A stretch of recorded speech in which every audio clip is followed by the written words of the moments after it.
I opened the door, expecting a delivery. Instead, I found a woman I'd never met standing on my porch at 9 p.m. on a Tuesday. She was holding a USB drive like he was evidence at a crime scene. "Are you Nathan?" she asked. Her voice was steady, but her hands were shaking. "Yeah?" "I'm Claire. My husband is Ryan Holloway." The name hit me like a punch.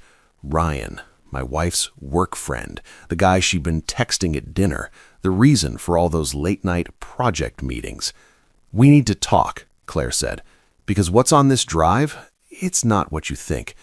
She held up the USB. "It's worse." I let her in. 20 minutes later, I was staring at my laptop screen, and my entire marriage was rewriting itself in front of my eyes. Not just an affair, a plan. Timestamps, bank accounts, messages that made my blood run cold, and one video file titled, "When Nathan Finally Leaves." Claire looked at me across my kitchen table. "Hit play," she said quietly. "You need to see what they said about you." My hand hovered over the mouse.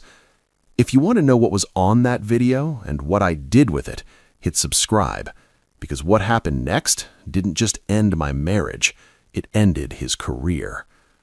My name is Nathan Cross. I'm 38 years old, and I live in Austin, Texas. I'm a systems analyst for a mid-sized tech company, the kind of job that sounds impressive at parties, but mostly means I fix things when they break and prevent disasters nobody notices. I work from home 3 days a week. I make decent money, enough for a comfortable life in a decent neighborhood. My wife, Melissa, is a project manager at a marketing firm downtown. She's ambitious, driven, the kind of person who has her calendar color-coded and her goals written in a leather-bound planner. We've been married for 6 years, together for 9. For most of that time, I thought we were solid. Not perfect, nobody is, but solid. The kind of couple that finishes each other's sentences and has inside jokes nobody else gets. Or so I thought. 8 months ago, Ryan Holloway joined Melissa's company.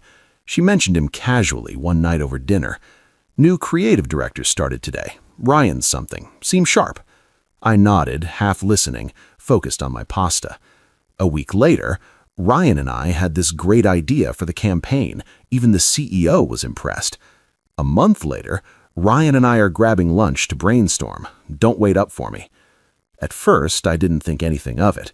Melissa had work friends. She'd always had work friends. But then the pattern shifted. It started with her phone. Melissa used to leave it on the counter, face up, notifications lighting up like a Christmas tree. Then one day, it was always face down. Then it was always in her purse. Then it was always in her hand, screen angled away from me. "Who are you texting?" I asked once. Casual, not accusatory. "Just Ryan," she said without looking up. "Work stuff." At 10 p.m., "Project deadline," she said, still typing. "You know how it is." I did know how it is. I also knew that work stuff doesn't usually make someone smile like that. Then came the late nights. "Ryan and I have to finish the presentation. I'll be home late." Client dinner ran long. Ryan drove me home. "We're doing a strategy session off-site. I'll probably crash at Sarah's." Sarah was her coworker. I'd met Sarah. Sarah was real. But I started wondering if Sarah knew she was being used as an alibi. I'm not a paranoid man. I don't check phones. I don't track locations. But I'm also not stupid. When your wife starts dressing differently for work, new clothes, new perfume, makeup that takes 20 minutes instead of 5, you notice. When she stops asking about your day and starts talking about Ryan's opinions on everything from marketing strategy to the best coffee in Austin, you notice. When she laughs at her phone in bed and then quickly locks it when you glance over, you notice. I noticed, but I didn't say anything because part of me didn't want to know. 6 months in, I tried to meet him. "You talk about Ryan so much," I said one Saturday morning. "We should have him and his wife over for dinner."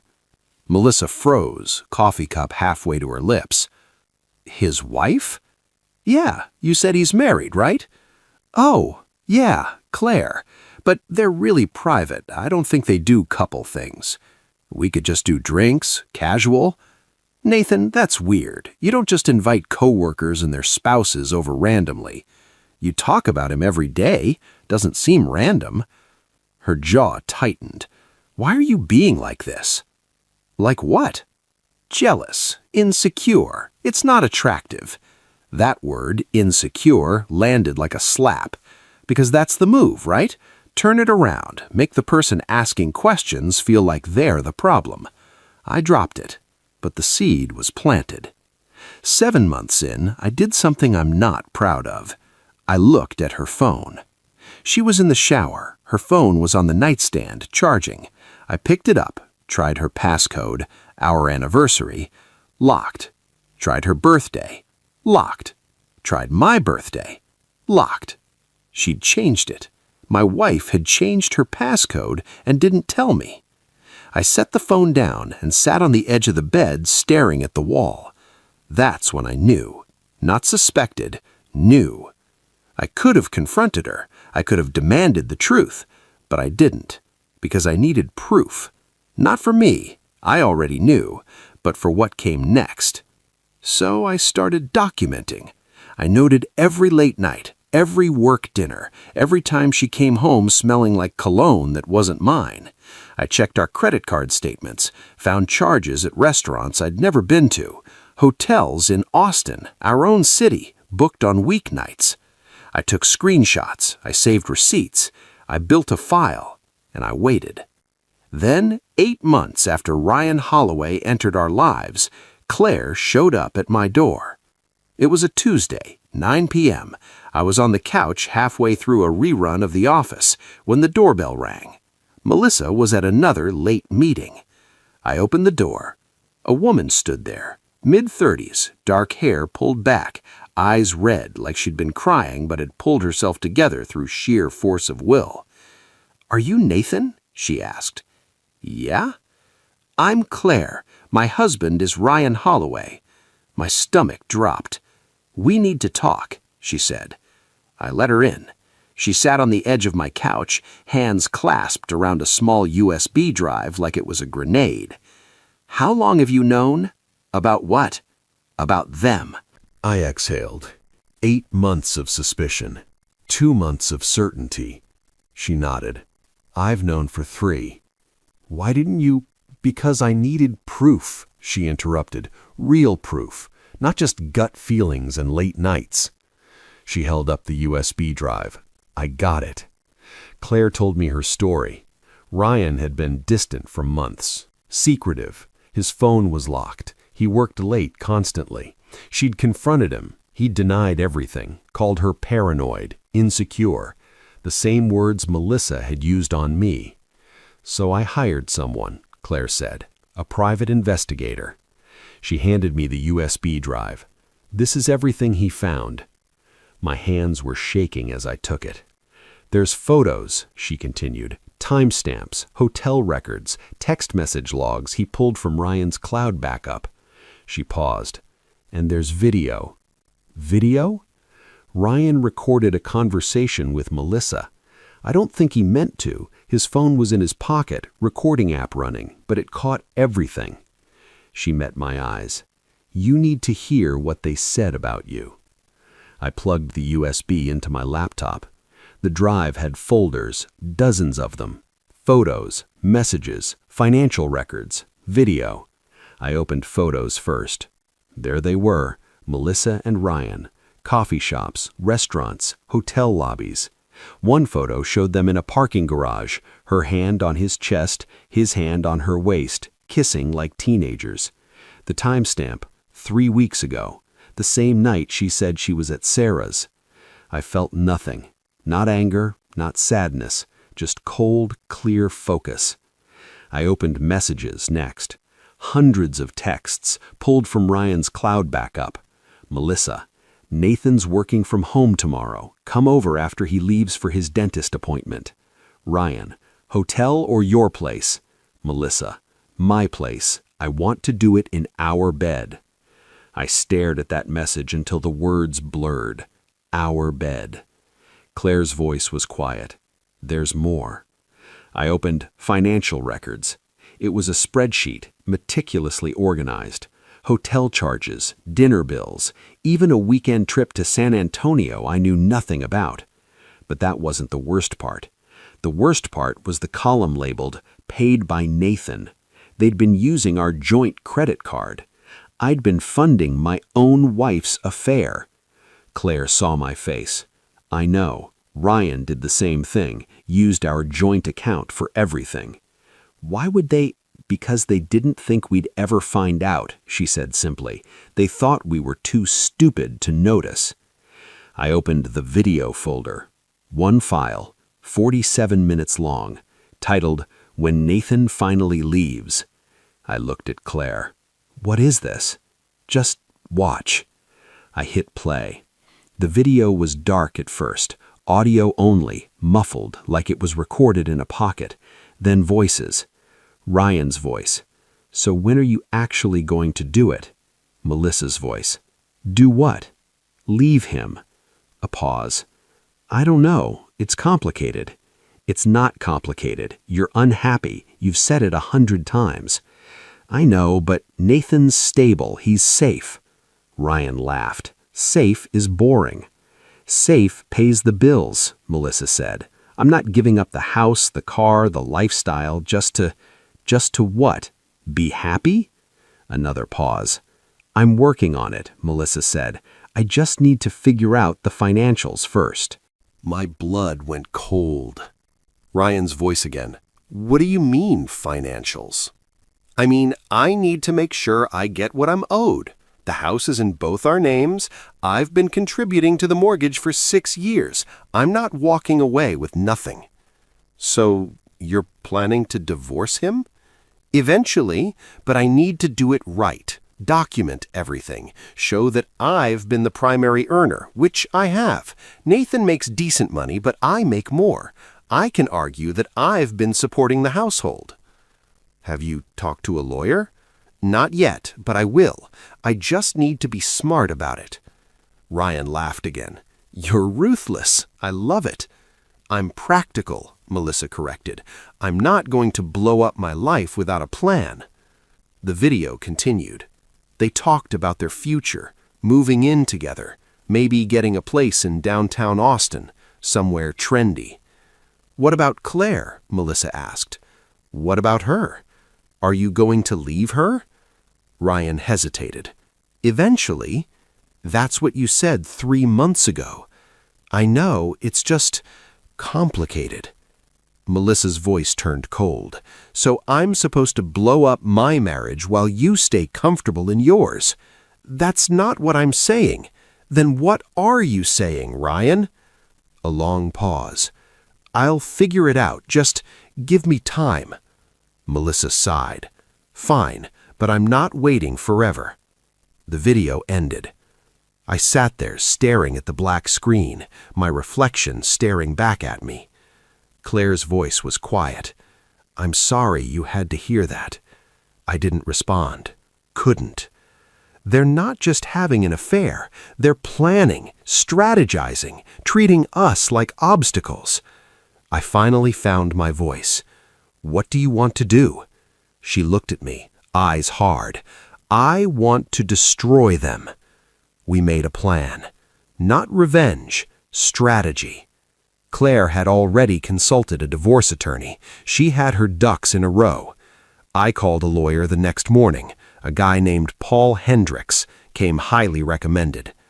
I brought him everything, the USB drive, my own documentation, credit card statements, photos. Paul went through it methodically, making notes. This is comprehensive, he said. Is it enough? Enough for what? To make sure she doesn't get a dime. Paul leaned back. Texas is a community property state. She's entitled to half of marital assets regardless of fault. My jaw tightened. Even if she's been cheating? Adultery can affect spousal support, but not property division. So she gets half the house, half my retirement, after everything? Unless, Paul paused, unless we can prove financial misconduct. What do you mean? She used marital funds to finance the affair. Hotels, dinners, trips. That's dissipation of marital assets. We can argue she should reimburse the marital estate for those expenses. I smiled for the first time in days. How much are we talking? Paul pulled up the spreadsheet Claire had given me, started calculating. Conservatively, about $40,000. And she'd have to pay that back? We can ask the judge to award you a greater share of assets to compensate. It's not guaranteed, but with this evidence, he tapped the USB drive, we've got a strong case. I didn't confront Melissa. Not yet. I played the role, the oblivious husband. I smiled when she came home late. I didn't ask questions when she said she was meeting Sarah. I even suggested we take a weekend trip. Just the two of us. Reconnect. She looked uncomfortable.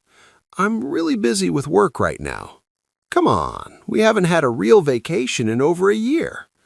Maybe next month, she said quickly, after this campaign wraps. I nodded. Sure, next month. But we both knew next month would never come. 2 weeks later, I filed for divorce. I didn't tell her I was doing it. I just had her served. At work, in front of Ryan. The process server walked into her office at 2 p.m. on a Thursday and handed her the papers. I know because Claire was watching from the parking lot. She texted me a photo. Melissa's face, white as paper, staring at the envelope. Ryan beside her, looking panicked. Claire. Served. Your turn? Me. Filed this morning. He'll get his tomorrow. Claire. Good. Melissa came home that night like a hurricane. What the hell is this? She screamed, waving the papers. I was at the kitchen table, calm, laptop open. Divorce papers. I thought that was obvious. You can't just... I can. I did.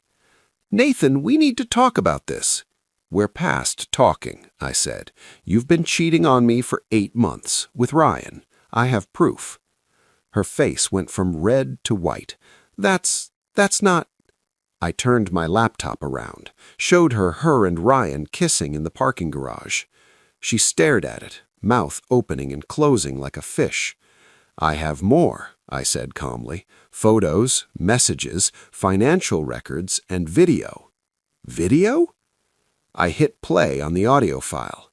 Her voice filled the kitchen. Safe pays the bills. I'm not giving up the house, the car, the lifestyle. Her face crumpled. Where did you get that? Doesn't matter. What matters is I have it, and so does my lawyer. She tried everything. Tears. I'm sorry. I made a mistake. Anger. You're overreacting. It didn't mean anything. Bargaining. We can fix this. Counseling. Whatever you want. I sat there unmoved. I want a divorce, I said simply, and I want you out of this house by the end of the week. This is my house, too. Actually, I said, pulling out another document, I talked to a lawyer. Since you used marital funds to finance your affair, I'm asking the court to award me a greater share of the assets to compensate. You can't. I can, and I will. She stared at me like she'd never seen me before. Who are you? She whispered. I'm the guy who was too stupid to see what was happening, but I'm not stupid anymore. The divorce took 4 months. Melissa fought hard. Her lawyer argued that the affair was irrelevant, that she deserved half of everything. Paul countered with the financial records, showed that she'd spent $40,000 of marital funds on her affair. The judge was not impressed. In the end, Melissa got her car, her retirement account, $30,000 from the sale of the house. I got my house, which I immediately sold, my retirement account, $70,000 from the sale of the house, and full reimbursement for the affair expenses. No alimony, no ongoing payments.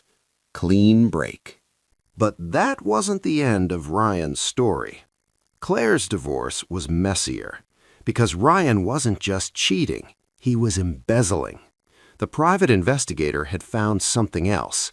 Ryan had been using company funds to pay for his affair. Dinners charged to the corporate card, hotel rooms booked as business travel. Claire handed that evidence to Ryan's company. He was fired within a week. And because he'd signed a contract with a morality clause, he lost his severance. Last I heard, he's working at a startup in Dallas, making a fraction of what he used to. Claire took him for everything in the divorce: house, cars, retirement. He's living in a studio apartment, driving a 10-year-old sedan, and paying her $3,000 a month in child support. 6 months after the divorce, I ran into Melissa at a coffee shop. She was someone new, younger guy, looked like a personal trainer. She saw me. Her face went tight. I nodded, polite, distant. She looked like she wanted to say something. I didn't give her the chance. I grabbed my coffee and left. Because I didn't need closure. I didn't need an apology. I needed distance. And I finally had it. A year later, I'm in a different place, literally and figuratively. I bought a small house in North Austin, 2 bedrooms, one for me, one for an office. I adopted a dog, a rescue mutt named Cooper, who greets me at the door like I'm the best thing that ever happened to him. I started running again, lost the weight I'd gained during the marriage. I even started dating. Nothing serious, just coffee, dinners, getting to know people. And I'm careful now, not paranoid, just aware. I know what red flags look like. I know what just a friend can turn into. I know that trust isn't given, it's earned. And I know that when someone shows you who they are, you believe them. Claire and I still talk sometimes, text mostly. She's doing well, thriving, actually. She started her own business, some kind of consulting firm. She's dating, too, a guy who treats her like she matters. We joke sometimes about starting a support group, survivors of Ryan and Melissa, but mostly we just check in, make sure the other is okay, because we went through something together, something that could have destroyed us, but it didn't. We're still standing.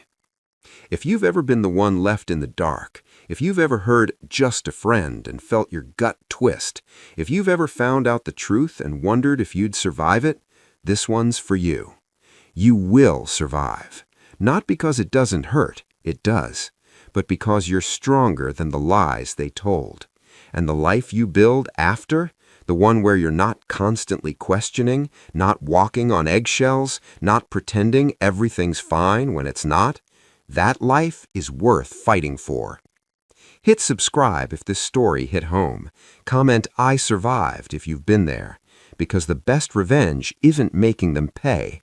It's building a life so good you forget they existed.